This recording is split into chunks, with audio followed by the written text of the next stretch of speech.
नमस्कार, मैं प्रवीण श्रीवास्तव पहचान फाइंड योर सेल्फ में आपका एक बार फिर से स्वागत करता हूं। दोस्तों, लास्ट वीडियो में मैंने बताया था कि आप अपने सेल्फ कॉन्फिडेंस को कैसे बूस्ट करें। सेल्फ कॉन्फिडेंस को बूस्ट करने का मैंने आपको तरीका बताया था कि आपने जो देखा है उस पर आप भरोसा करना शुरू करें, क्योंकि बिलीव एक ऐसी चीज है जो आपके कॉन्फिडेंस को बढ़ाती है।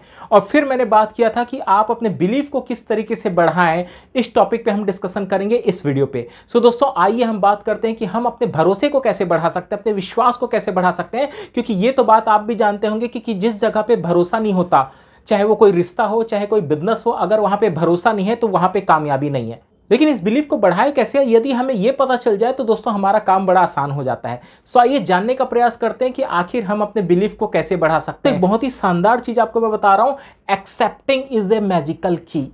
जी हां, स्वीकार करना एक मैजिकल की समान काम करता है। दोस्तों, आप जिस चीज को स्वीकार कर लेते हैं, आप देखिए कि उस पर आपका भरोसा बढ़ जाता है। आप में से भगवान को किसी ने देखा है?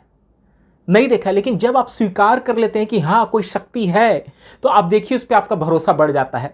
आपकी जब भी कोई परेशानी होती है और जब भी आप किसी टेंशन पे होते हैं, तो आप उनसे प्रार्थना करते हैं कि हे भगवान, मेरी इस टेंशन को आप दूर कर दो। क्यों? क्योंकि आपने एक्सेप्ट कर लिया। जब आप किसी रिश्ते को एक्सेप्ट कर लेते हैं तो आप देखिए उस रिश्ते पे आपका भरोसा बढ़ जाता है। आप उस पर आंख बंद करके भी भरोसा करना शुरू कर देते हैं। स्वीकार करना बहुत इंपॉर्टेंट है। तो जब आप डायरेक्ट सेलिंग इंडस्ट्री के अंदर आ जाते हैं, तो दोस्तों इस बिजनेस को स्वीकार करिए कि ये आपका है।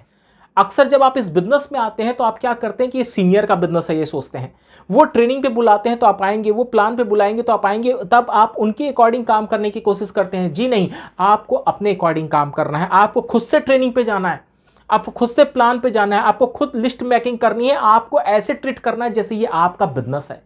जिस तरीके से नौकरी आपकी नहीं होती, लेकिन आप क्या कहते हैं, ये मेरी नौकरी है। जिस तरीके से एक दुकानदारी को आप कहते हैं ये मेरी दुकानदारी है, उसी तरीके से जब आप इस बिजनेस को करते हैं, डायरेक्ट सेलिंग बिजनेस को करते हैं, तो आपको ये कहना चाहिए कि ये बिजनेस मेरा है, ये व्यवसाय मेरा है, मैं इसे बिल्ड करूंगा। तो जब आप अपने आप को इस माइंड सेट पे ले आते हैं, आप इस बिजनेस को स्वीकार कर लेते हैं, आप देखिएगा कि आपके अंदर एक गजब का बदलाव दिखेगा। आपका कॉन्फिडेंस ऑटोमेटिक बढ़ जाएगा, आपका बिलीव ऑटोमेटिक बढ़ जाएगा, और यहीं से आपके जीवन में एक नया परिवर्तन शुरू होगा। जिसे मैं कहता हूं कि सेकंड तरीका है अपनी पहचान बनाने का। फर्स्ट है बिलीफ को बढ़ाना, और सेकंड है बिलीफ को बढ़ाने के लिए किसी भी काम को स्वीकार करना। अगर आप इन चीजों को करना शुरू करते हैं, आप देखिएगा कि धीरे धीरे डायरेक्ट सेलिंग इंडस्ट्री के अंदर आपकी एक गजब की पहचान बननी शुरू हो जाएगी। क्योंकि आपका कॉन्फिडेंस अलग है, आपका भरोसा अलग है, आप काम को स्वीकार कर चुके हैं, तो आपके काम करने का तरीका भी अलग है, और यही चीजें आपको लोगों से अलग बनाती है। सो दोस्तों, नेक्स्ट वीडियो पे हम बात करेंगे कि हम किसी चीज को जब एक्सेप्ट कर लेते हैं, तो एक्सेप्ट करने के बाद हमें क्या करना चाहिए कि हम जो एक्सेप्ट किए हैं उस पर हम ज्यादा तेजी से वर्कआउट कर पाएं। सो दोस्तों, उसका डिस्कशन करेंगे हम नेक्स्ट वीडियो पे। तब तक के लिए wish you all the best and thank you very much.